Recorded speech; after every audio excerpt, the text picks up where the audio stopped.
Sahana Bhavatu Sahano Bhunatu Sahaviryam Karavavahai Tejasvinavaditamastu ma vidvishavahai.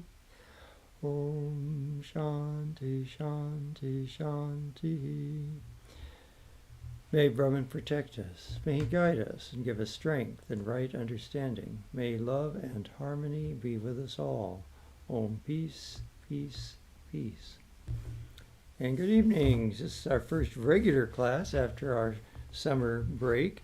And we're, of course, in the middle of the Durga Puja season, which is kind of extended through really to the Mother season all the way through Holy Mother's Puja in some sense. So we have Kali Puja coming up next month, and then Holy Mother's Puja in December. So lots of Mother energy in the fall. And so I hope you're all doing your extra Durga Japam. You can join us in person or online for the Sandhi Puja.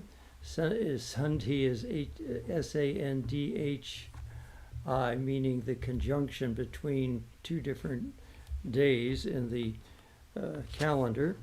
And it's at that conjunction when the slaying of Mahisasura was performed by the Devi. And so that's 48 minutes is celebrating that event.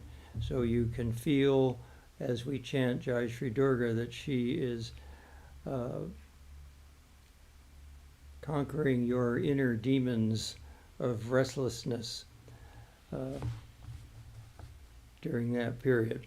All right, so today we will be beginning a lecture called The Necessity of Religion by Swami Ramakrishna, one of the disciples of Sri Ramakrishna, who spent his last years organizing the centers in the south part of India. And this lecture is fairly lengthy, and in the first part it's going to really kind of outline the difficulties of life. So I'm not sure we're going to get to the part that talks about the necessity of religion tonight, but you'll have to stay tuned till next week if we don't get to it. All right, so beginning the reading. This infinite universe, occupying immense space, is a self-evident fact which no human being can ever deny if he but possesses a very small amount of common sense. A person is born with the idea of a body and a corresponding universe imaged in that body.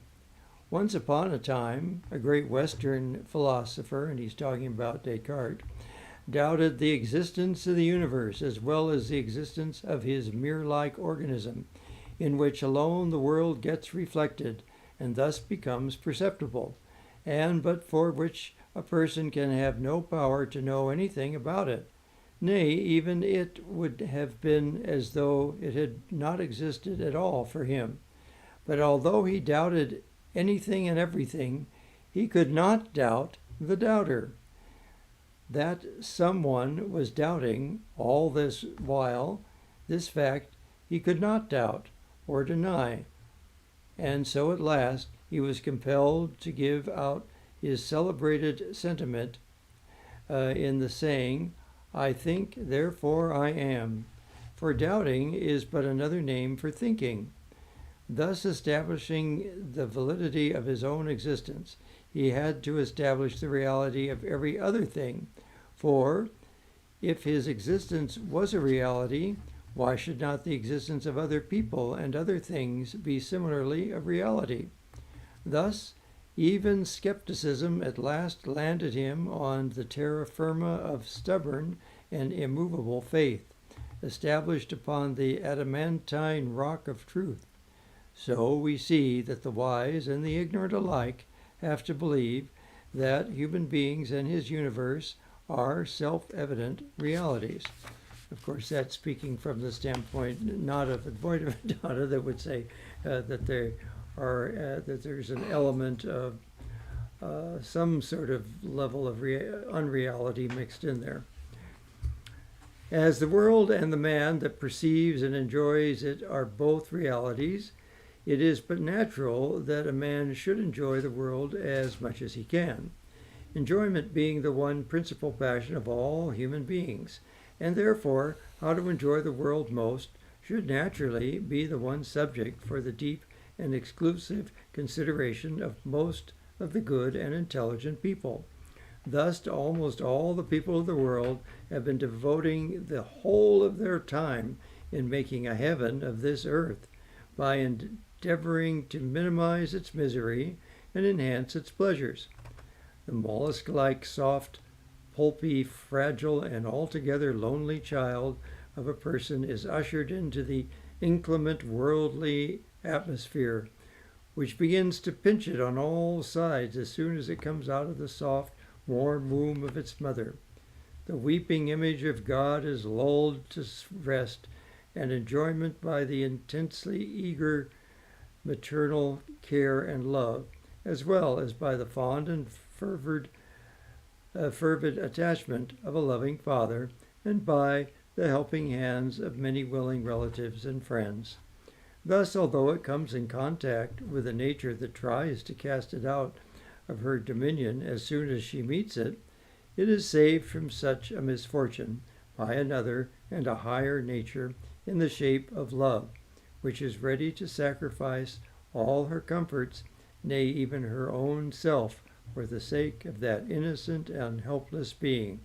In this way, the child increases in stature and strength, and gradually learns to hold its own ground against the attack of an adverse and inclement world, which at last it largely brings under its control and forces to yield whatever it desires. Thus, in course of time, the combined effects of the united struggles of all the children of human beings have made this earth, which naturally is in no way friendly to us, almost a home, a sweet home to each and every one of them. Their fondness for it has been naturally enhanced by the consideration that it is the prize of a lifelong struggle, and that is the reason why no man is ever willing to lose his possessions here and bid farewell to it. They cling to it as so many leeches, even if they have to suck nothing but bitter venom out of it.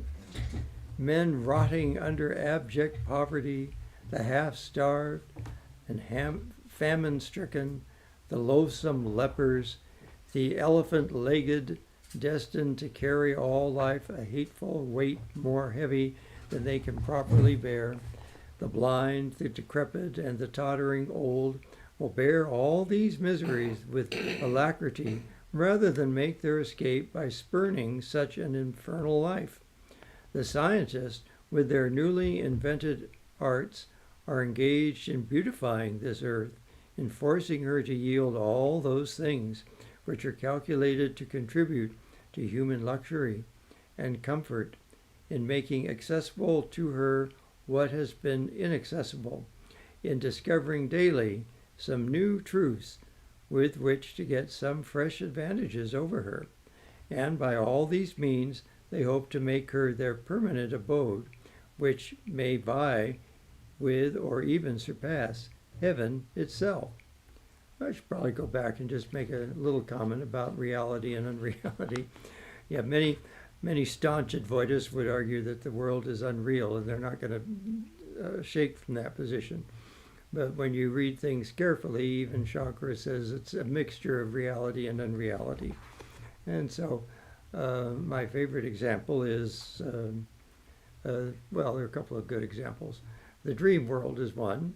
When you have a dream, it seems real at the time, and when you wake up, it doesn't seem very real. But it was still a real dream, so there's still a level of reality there. It's not like you just imagined you had a dream, but you didn't. There was a real dream there. It doesn't have the reality that the waking state has. And the other example is like a magic show.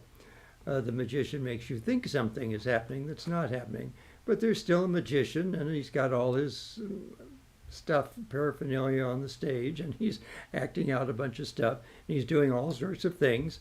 That's all very real. It's just that the way you see it isn't the reality that's really there.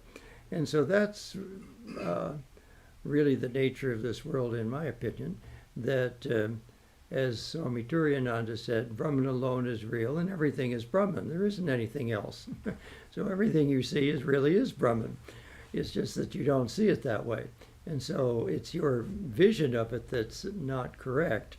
But it's not that it's a complete figment of your imagination. Yeah, I mean, it's not like the son of a barren woman or something like that. It doesn't have any reality at all. All right, so basically he's saying here that there's a lot of misery in the world, but we try to kind of cover it up, and we try to use our scientific advances to get as much pleasure out of it as possible. And really he's talking about people, but you could say every living creature seems to have that goal of survival and trying to make the best of what is here. And he's going to go on like this. And these are long paragraphs. But as a chronic rheumatic pain driven from the head takes shelter in the heels, driven thence takes shelter in the knee joints, and driven thence too goes again to the head, and in this way baffles all the skills of the doctors. Similarly, the misery which every one born of woman is destined to suffer here baffles all the skills of the scientist, whose one end and aim is to make the earth free from its ravages. And of course, we all have experienced that with medications too. You get some sort of problem and the doctor gives you a medication and there's a list of 6 side effects, at least one of which you get, and then you have to decide, is that side effect better or worse than the original problem that you had? And so this is the way it goes. As it says, it kind of drives the problem from one place to another. And sometimes the side effects don't show up for several years. So you take some medication and you take it for year after year, and it seems to be working fine. And then you find that it causes ulcers, or it causes cancer, or it causes dementia, or it causes some other horrible thing in the long term. So these are the problems we have with our trying to solve the problems of our miseries. They simply destroy all old miseries to bring in new ones. The modern reformers and philosophers abolish the old caste system based upon heredity and moral proficiency to introduce a new system based upon Mammon's smile. Nothing is more deluding and alluring than success, however little that may be. The modern thinkers, puffed up with vanity on account of their scientific achievements, forget that they are mortal beings, supplied but with a limited power of thinking, knowing and enjoying, and also that to fight against nature, which is like a river that has no beginning and no end, and to force her unravel all her mysteries, is as childish and as foolish as an ant's attempt to carry the whole range of the Himalayas upon its back and throw it into the ocean. That reminds me too of addicting things. Something addicting makes you feel good for a moment, but the difficulty, it's got all sorts of problems down the road. So as he says, you get a little bit of relief or success, you could say. An addicting substance makes you feel successful in some way for a short period of time, but in the long term, it's got all sorts of problems attached to it. And so this is the problem. The little bit of success kind of lures us down the road here.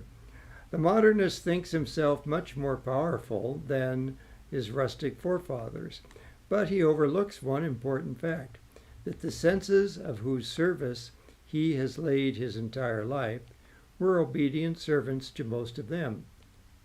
Thus, they were masters of his master, and as such, can there be any question as to their possessing powers far higher than what he is destined to have?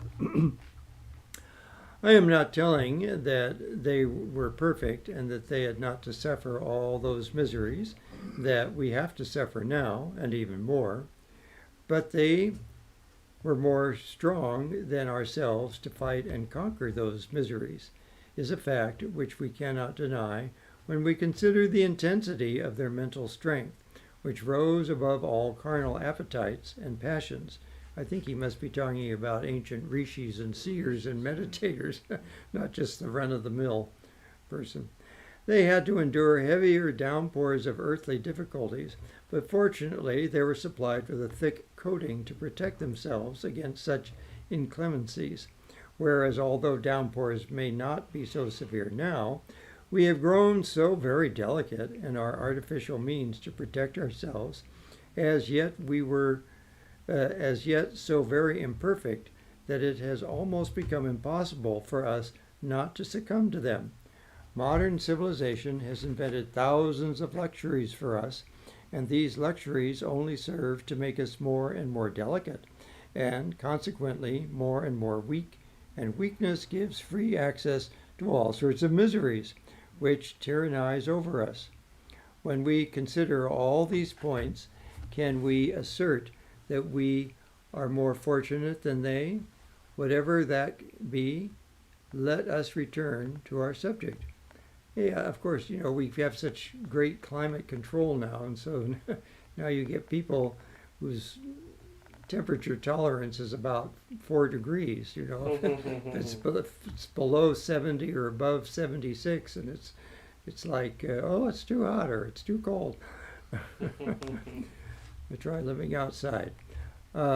We have seen how this love of life employs all of our energies to make this earth, which proved no friend to us at the time of our first introduction to it, a sweet home for us, and how all our attempts in that direction are crowned with very little success. We have also seen how we come to love this unfriendly earth by considering it a well-earned prize after a lifelong struggle. And what is gained after a long struggle naturally becomes more dear to us than those things we get without any struggle whatever. The world of itself will never give anything to us, and we, on the other hand, having the power to compel it to deliver to us the little good that it is capable of yielding, find a particular pleasure in exerting all that power against it. Thus the struggle for existence ceases to be a painful operation, and life becomes interesting and worth living.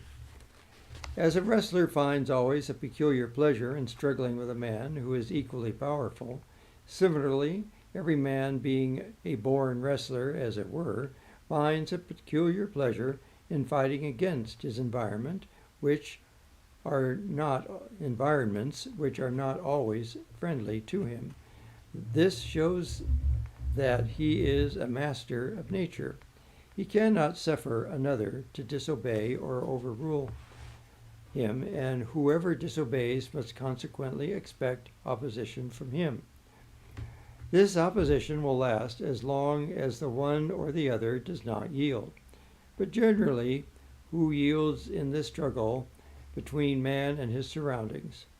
Although man sometimes seems to yield, he can never yield, to rule being his nature. He simply stops to gather strength for a while. With fresh vigor, he again girds up his loins to resume the fight. The fighting goes on as long as man does not come out a victor, and the victor then becomes the ruler of the universe. It is our purpose in the following pages to point out how this victory may be effected. And of course, we see that tendency not only in our own lives, but in the books and novels and movies and things and TV shows that we see. If everything were going along splendidly and there were no problems, there wouldn't be a very interesting show or a very interesting book. And if the hero defeated every enemy in the first stroke, that wouldn't be very interesting. There has to be a good fight. So the adversary has to be at least roughly equal to the battle, so that the fight is interesting.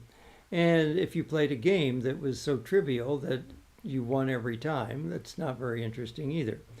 Or if you were playing against an opponent that you beat in 5 minutes and the game was over. That's not very interesting.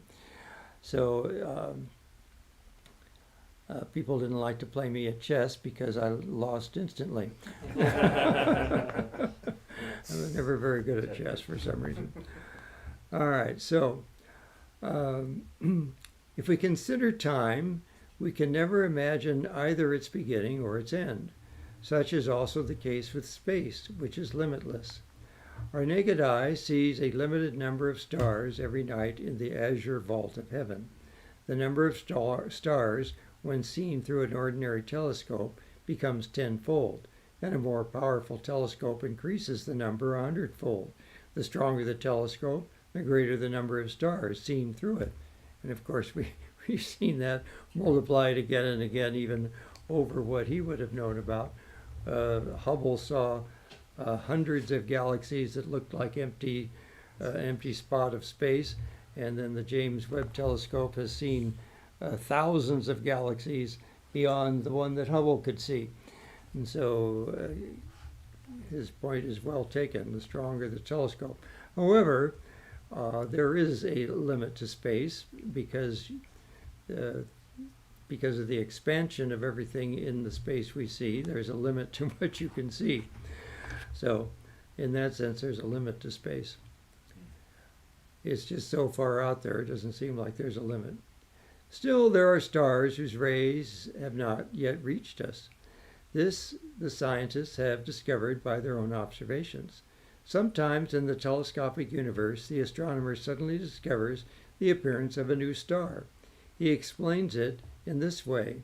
The star is so distant that its rays, traveling with an incredible velocity towards us since its creation, has reached its field of view only at the moment of his observation, and that is why we see a new star where there was none before. All these facts show that the number of worlds, both seen and unseen, are infinitely large, and they are eternal without a beginning. Hence, creation is without beginning and is coeval with time. Time, space, and creation being all limitless, it is impossible for the limited individual to have any but a very partial comprehension of them. And is not every human being limited? He is destined to live here at the most for 100 years. He may be called away at any moment of his life, even when he is a baby. His intellect gradually unfolds itself from his babyhood, and with the increase of years, it also increases in strength. But it is never allowed to develop itself fully, for with the expiration of his limited life, it also will have to bid farewell to the universe in its abortive and premature state. Thus, the very intellect of man shows that it is altogether powerless to have any knowledge of the universe proper, and that an attempt on its part to solve the mystery of creation is simply foolishness and madness. All our sciences are imperfect. They are mere guesses. To study even one of such imperfect sciences properly takes up the whole lifetime of a man, and this science at last leads him to the brink of infinity and commands him, saying, quote, "Thus far shalt thou go, and no further," unquote. The man then becomes speechless and stupefied. He knows not whence he has come, and where is he to go. His beginning is a mystery. His end is a mystery. In the middle he feels that he exists, and the conventional names of Hindu, Muslim, Christian, Brahmin, Pariah, Patrician, Plebeian, etc., under which people rank themselves, only confirms this feeling. Then alone he clearly understands the vanity of life. Then alone he thinks that all his university degrees, his wealth and fame, are as nothing. The boast of heraldry, the pomp of power, and all that beauty, all that wealth ever gave, appears to him as a mirage without any substance. Such is the state of a really learned man. He lives in a world of wonders and loses himself in it, and then tries to search himself out, saying, "Who am I? Whence am I? Where am I to go?"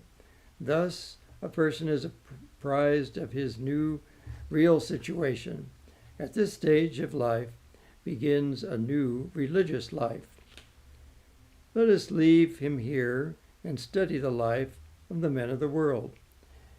Men who are perfectly satisfied with their homes and their families, their riches and titles. Bhagavan Sri Ramakrishna used to say, when the fish are caught in the net of a fisherman, one or two of them effect their escape by rending the net. Some of them struggle hard to get out of it, but are not so fortunate as the former, while others do not struggle at all. Similarly, there are three classes of men here. The first few struggle hard to get rid of all worldly bondages and at last effect their escape. They are called muktas, of liberated souls. The second class struggles hard against the world, as we have seen before, but are not fortunate enough to escape in this life. They are called mumukshas, or the struggling. The third class do not struggle at all. They do not know anything about the real nature of their situation and try to live as happily as they can, even though caught in the net of death, which gradually draws them from the waters of the world wherein they dance and sing, as so many dead drunk convicts who have forgotten the next moment that they are going to be hanged and their life will be at an end. These are the bhadas, or the fettered souls, who go by the names of worldly men.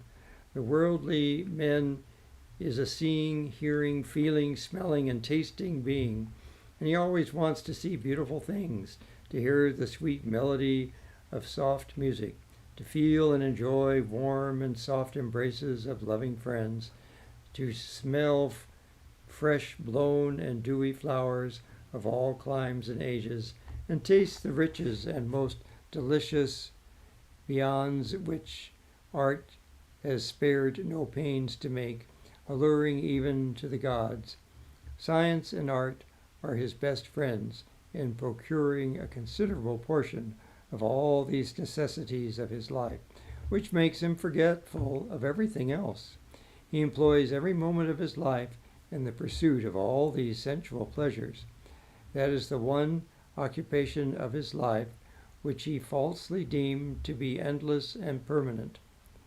The idea of death has no place in him, and like an immortal god, the mortal Son of Man drinks the inebriating cup filled with the venom of passions and appetites from the hand of a choice beauty of rare merit. These sensual attractions always waylay him, and at last, instead of reaching home, he finds himself in the valley of death. I remember one of my students, when I was teaching, was beginning to get a bit of this enlightenment. He says, I just can't see myself going through the normal routine of getting married, having a house in the suburb with 2 kids and a dog and a lawn to mow. He thought there had to be more to life than that. So he was, I think the book he was reading was something about shamanism or something. He was into native traditions. Anyway, I always admired him for that.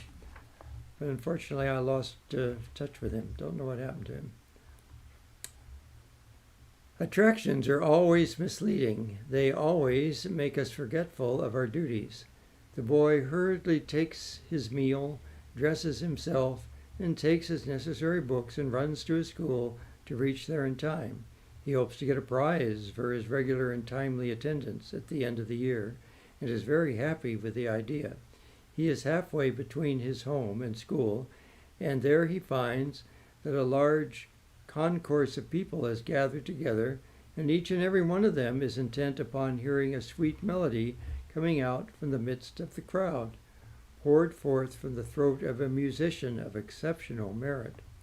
We had awards for perfect attendance in high school. Did you have those awards in high school? Yeah. Perfect attendance awards, yes. On inquiry, he learns that it is his most favorite musician that is singing, and he And can he lose so rare an opportunity of enjoying the music of a man who he loves so much? He forgets his school, his lessons, and his prize, and loses himself in the melody and richness of the voice of his beloved musician. An hour elapses before the musician stops, and the boy suddenly awakes, as if from a very pleasant dream, to find himself again in the matter-of-fact world, where there is a school for him to go to, and a master to chastise him for the irregularity of his attendance. He does not like the idea of the school at all, which an hour ago he had been thinking of with so much pleasure. His love for music is the cause of his undutifulness. So if a man wants to be prosperous, great, good, and dutiful to himself as well as to others, he must do away with all sorts of sensual attractions as much as he can, when no temptation will be strong enough to waylay him, when he has gained mastery over the senses and consequently over the world which he perceives, takes in, and reflects upon through the help of the senses, then he will be as firm as the rock itself. No storm of passion, however severe, will have any power to shake his inequity at the time. The sages therefore advise that there are two paths here for people to go through, the path of duty and the path of pleasure. The wise discriminate between the two. Good befalls those people who travel along the path of duty, and those lose their ends who take up the path of pleasure.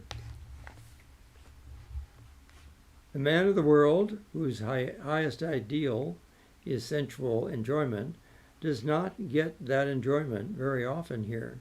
The world brings a mixture of pleasure and pain.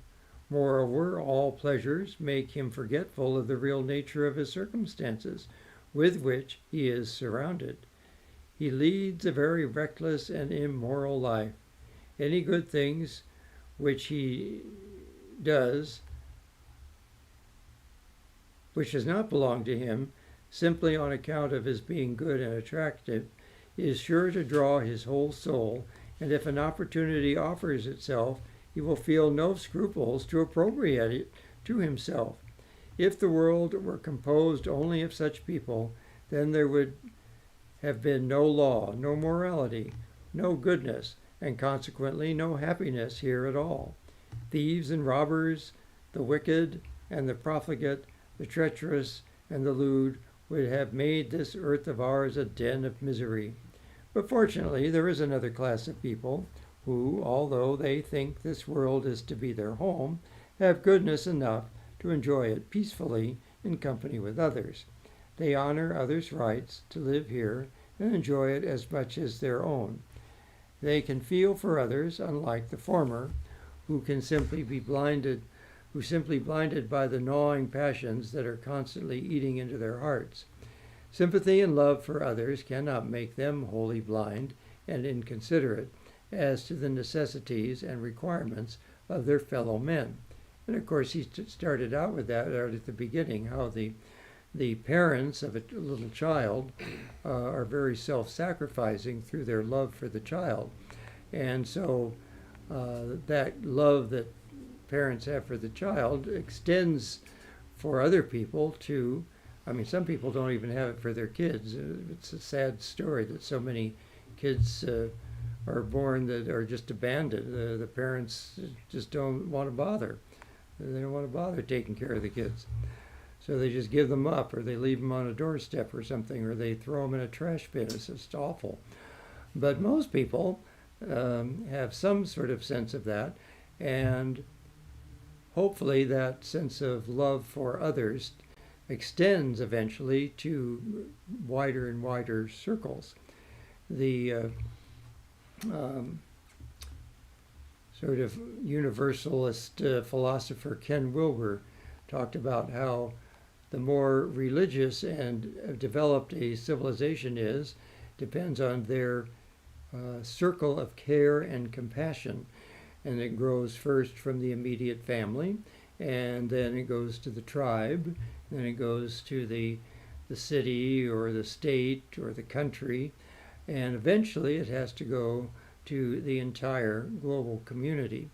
And only then are people really using that facility of love to connect to all living beings and considering the earth as a living being. These are called the moral and good people of the world. The former may be safely compared to and classed with the brutes, but the latter are men, although not gods. We call them men because they have no higher ideal than this world, and they think themselves as preeminently the inhabitants of the earth. They may or may not believe in an afterlife or God who regulates this whole universe. Some of them aver that even if God exists, he has nothing to do with them, and they too have nothing to do with him. For them, it is immaterial whether God exists or not. They have the broad world before them, and as well as the 11 senses which constitute the whole of human organisms, wherewith to enjoy the world along with others. So their highest aim is to find out the means by which they can secure the greatest amount of pleasure for the greatest number of people with the smallest amount of labor. These means constitute the laws according to which they do all their actions. These are called the utilitarians, inasmuch as they search after utility in all things, and whatever has no utility in it, they reject as something superfluous. In this way, they have established as highly useful such good qualities as truthfulness, sympathy, love, charity, etc., on the ground of pure utility. They say, quote, "If I be unkind to you, you will surely be unkind to me at another time, and as unkindness is not liked by anyone, I do not want to be treated unkindly by you at all, and the best means of being treated kindly by you is my kind treatment to you.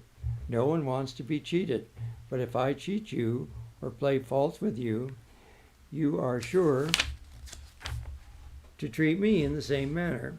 So it is always better to be truthful and just, so that others also may be truthful and just towards me." This is the longest rendition of the Golden Rule I've ever heard. If I be good to the whole world, the whole world will be good to me. And is not goodness therefore desirable? We haven't finished yet. In this way alone, the greatest amount of good can be derived for the greatest number of individuals. This is still that quote. With at least amount of labor and trouble. To be truthful requires always a greater intellectual effort than to tell a lie. So as a truthful man is trusted, honored, and respected by everyone on earth, and for his very truthfulness reaps more good than a liar, who on account of truthfulness is ever mistrusted and looked down upon by all people. Unquote. I don't know, sometimes I'm sure you've seen movies or sitcoms where somebody tells some sort of fib and it just gets them into all sorts of trouble. It's like truthfulness would have been a lot easier. The number of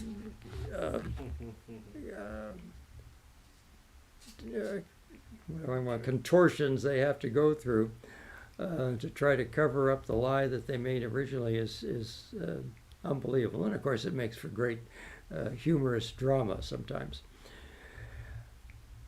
Indeed, such abstinence and moral people live a very happy life here.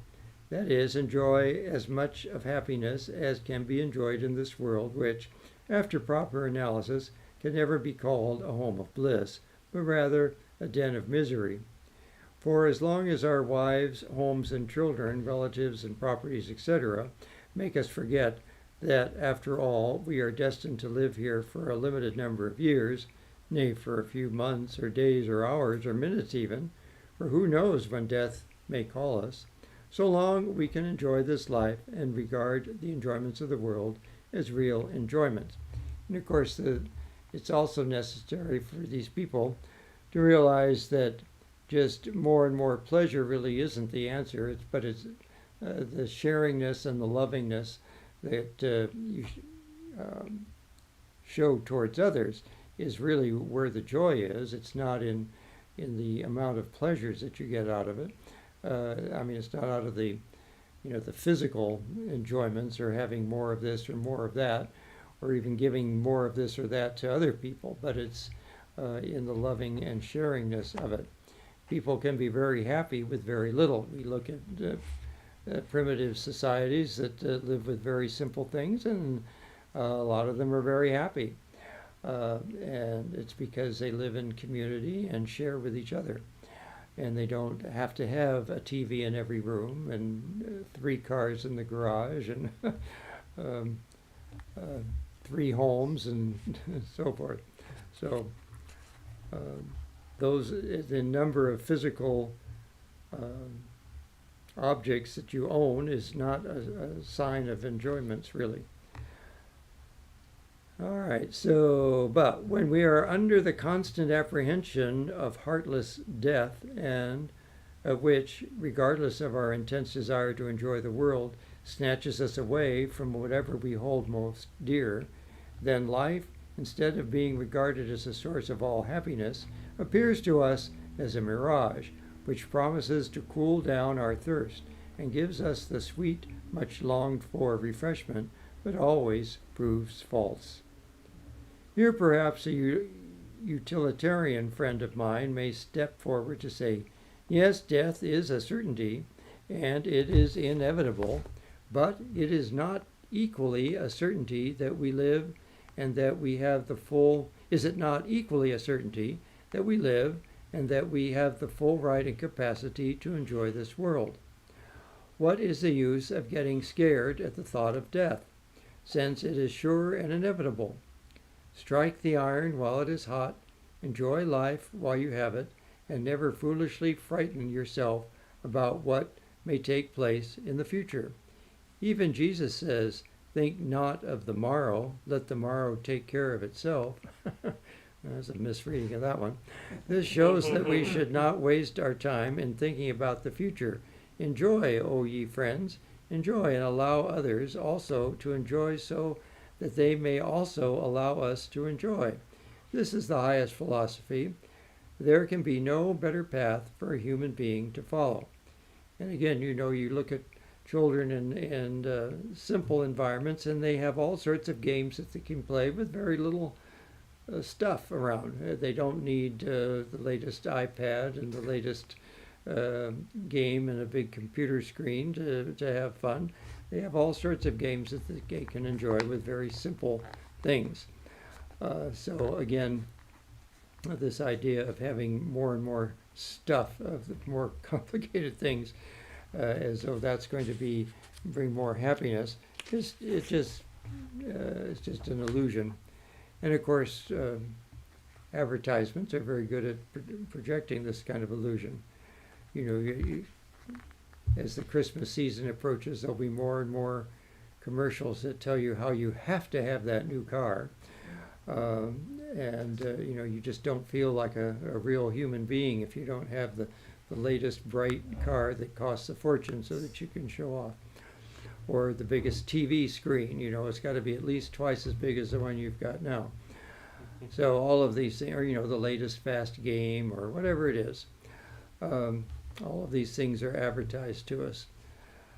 My friend would be perfectly right if enjoyment were the only one passion of our life, but fortunately that is not the case.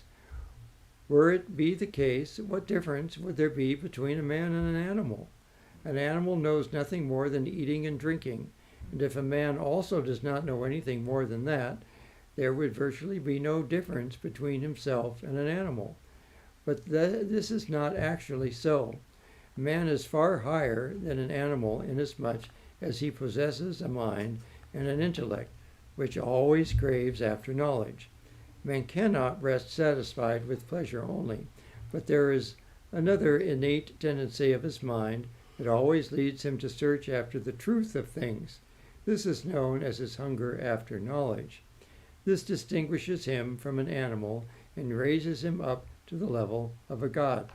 Now, perhaps some of you have also seen a lot of these little video clips where an animal of one species forms some peculiar friendship with the animal of another species. Usually it's a little baby animal that has lost its mother or is injured and needs help. And so maybe it's a dog that takes in a cat or some other unlikely combination. And it's very touching to see in the animal kingdom how they bond through this love. And it doesn't matter that they're very different creatures, even sometimes creatures that are, almost time, huh? Great, thank you. Creatures that would not normally be friendly to each other, but they find great joy in being friendly with each other. And so that's really the idea here, is that to find that joy in being helpful and friendly with others. But he's going to go on here. This is a very long paragraph, almost 3-page paragraph. So we will conclude here. And the hook has come off from the side of the stage to pull me off. So we will end here with a chant and continue next week. Om Purnamada Purnamidam Purnat Purnamudachyate Purnasya Purnamadaya Purnameva Vashishyate. Om Shanti Shanti Shanti. Filled with Brahman are the things we see. Filled with Brahman are things we see not. From out of Brahman floweth all that is. From Brahman all, yet is it still the same. Om, peace, peace, peace. And being the mother energy, we could easily replace that with filled with the Shakti prana energy is everything in the universe. So you can think either way you like. All right, see you next week. Thank you. There's no clock up there. I think it's really love between